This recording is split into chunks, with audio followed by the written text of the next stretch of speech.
Varzadım, azından aşireti halis.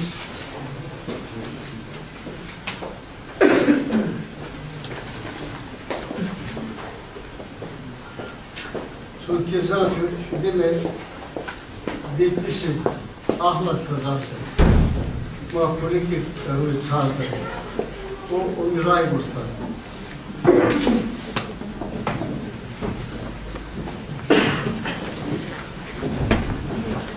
Varzadım, hakikatin adım. Adem olsun, bu defarlı haznadı. Farlı olan embalı. Farlı olan mazorı.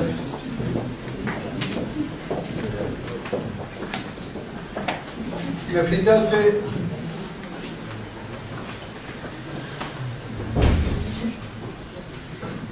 Rayburan bastay. Karvaçılı açıksa var. Ne bastay oradaki ne hasatı ne vatlıdır basudansa mali zabah kafir ondav magaskeni kangalın mali işte taraflestansa bu için artık hemen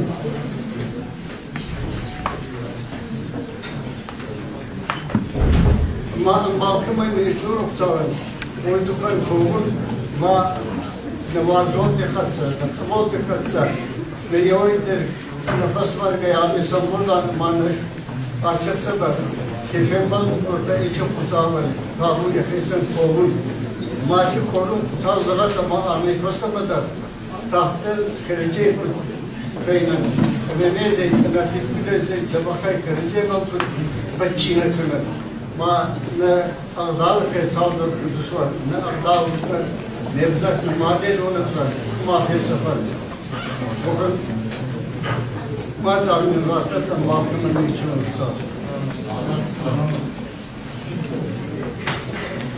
Ahmet Fıstıklı'da Egastı'ya var, kımitler sorunsa nefe adamı alan yak, osak alan yak adamda. Onun seçeram bunlar vatıma geleceği değil, kinder makat, kinder tutma olursa. Bu konudan senin benim kendimden balkımın için olursa. Ma Arhan karon nefavun fala kad zabak zor nefaraz umatar mezarda khatun zor ma ne jina yuvaz tutar alim onu ma gaz sordu